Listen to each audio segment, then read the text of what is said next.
The silence that fell over England in the late spring of 1940 was not peace. It was the chilling pause between one disaster and the next.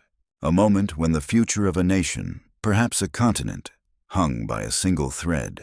Across the Channel, a new kind of war had swept through Western Europe with breathtaking speed. This relentless war was brutally bringing nations to their knees.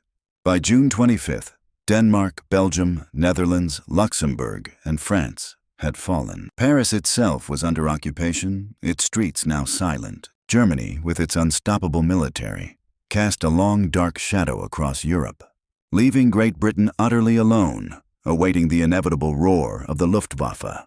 This was in preparation for a grand invasion, codenamed Sea Lion. Into this deep uncertainty on May 10, 1940, Winston Churchill stepped forward to lead. This was the very day Germany thrust into France, replacing Neville Chamberlain. This exchange of power signaled a dramatic shift in Britain's resolve.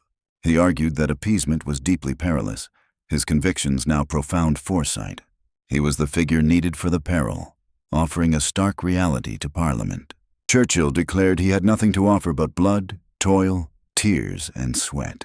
This unvarnished honesty, a powerful rallying cry, instantly prepared citizens for immense sacrifices. As Nazi flags flew over Paris, Churchill's leadership became the last barrier against Nazi domination. He immediately forged a coalition government for political unity.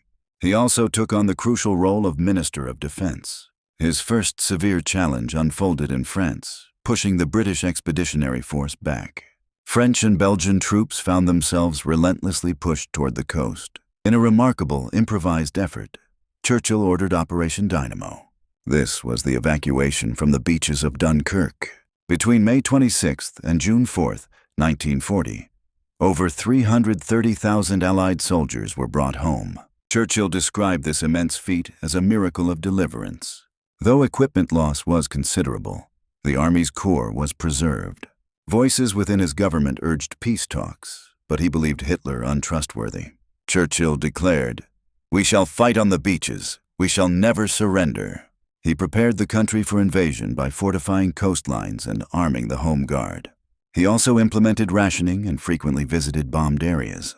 He spoke directly with local people, lifting their spirits. Then came the summer and fall of 1940. With it came the defining struggle, the Battle of Britain. Churchill worked closely with military leaders to coordinate air defense. Though the Royal Air Force was significantly outnumbered, they engaged the mighty Luftwaffe. This was a sustained aerial contest high above England. Day after day, these pilots fought with extraordinary courage. They prevented Germany from achieving air superiority, critical for invasion. Their valiant stand forced Hitler to reconsider his plans for Operation Sea Lion. Churchill immortalized their sacrifice, stating that never was so much owed by so many to so few. This period marked a profound turning point. Britain held the line, offering hope. With France under occupation, Churchill initiated smaller raids and encouraged resistance movements.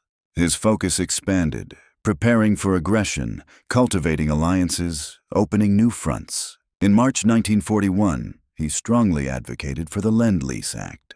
The United States supplied Britain with essential military equipment and food. This crucial aid was provided without immediate payment, vital for Britain's war effort. Churchill lauded it as the most unsorted act in the history of any nation. Then, in June 1941, a dramatic shift occurred.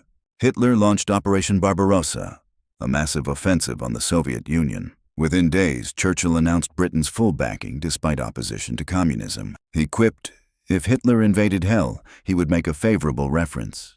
This would be to the devil in the House of Commons." This marked the genesis of the Grand Alliance, a complex partnership. It involved Britain, the United States, and the Soviet Union. Churchill quickly strengthened this new coalition, coordinating with Roosevelt for Lend-Lease aid. He also communicated with Stalin, prioritizing defeating Nazi Germany. When the United States formally entered the war after Pearl Harbor in December 1941, the Grand Alliance solidified into a formidable global power. Churchill also directed significant attention to North Africa, where British forces engaged the Axis. They defended Egypt and the Suez Canal, vital for British influence and weakening Hitler. After achieving victory there in 1943, Churchill advocated for a soft underbelly strategy. He proposed an invasion of Europe through Italy, wary of cross-channel casualties. He supported campaigns in Sicily, July 1943, and mainland Italy, September 1943. These operations led to Italy's surrender, but also a prolonged conflict against German forces. By November 1943, at the Tehran Conference, Churchill conceded Operation Overlord. He was under pressure from Roosevelt and Stalin to approve this. This large-scale invasion of Western Europe would proceed in spring 1944. Despite earlier reservations, he understood the imperative, especially Stalin's demand for a second front. In the months leading up to D-Day, Churchill was deeply immersed in planning. He emphasized deception, oversaw logistics, and maintained diplomacy. By early 1944, his leadership aligned the Allies on a unified strategy. As Allied forces poured onto the shores of Normandy on June 6, 1944, Churchill's involvement in the momentous event was profound. He visited military headquarters and even considered landing in Normandy, though advisors dissuaded him. Following the liberation of Paris in August 1944, Allied armies pressed toward Germany. Churchill maintained close coordination with Roosevelt and Stalin. He ensured British interests remained central to Allied strategy.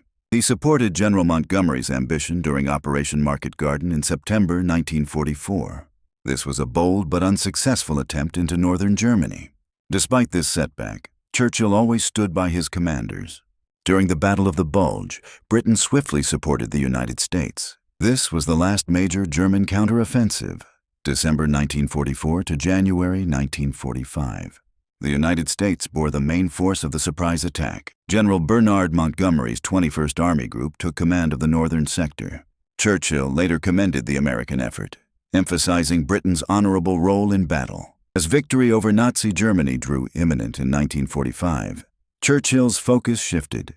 He focused on shaping the post-war world and safeguarding global standing. A major concern was the increasing influence of the Soviet Union. At the Yalta Conference in February 1945, he worked alongside Roosevelt and Stalin. They sought to delineate post-war spheres and determine Eastern Europe's fate. They also laid crucial groundwork for the United Nations. Churchill harbored anxieties about Soviet dominance and sought to preserve democratic governance. After Hitler's death and Germany's official surrender in early May 1945, Winston Churchill was celebrated as the heroic wartime leader. Yet, his political fortunes soon took an unexpected turn. With the conflict in Europe concluded, Britain's attention shifted inwards, towards rebuilding and social reform. In July 1945, despite Churchill's immense popularity, the Conservative Party suffered defeat. They lost to Clement Attlee's Labour Party, campaigning on bold social change. Churchill was stunned but gracious in defeat, stepping down as Prime Minister. He remained an active voice, notably warning of Soviet expansion. This was in his famous 1946 Iron Curtain speech. He would return as Prime Minister in 1951. His post-1945 role marked a transition from wartime titan to elder statesman. Winston Churchill's leadership during World War II stands as defining. It is one of the most honorable chapters in British history. He rallied the British people with unyielding resolve and stirring speeches. This was a refusal to yield to Nazi tyranny.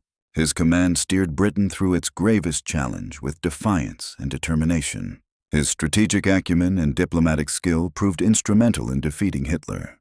This was aided by his partnership with Roosevelt and Stalin. Though at times controversial, Churchill's courage and eloquence made him a symbol. His commitment to freedom made him an enduring symbol of resistance. His wartime leadership ensured Britain's sovereignty and profoundly helped shape the future world. He remains revered as the steadfast leader who stood firm. Britain and democracy itself faced its most severe test,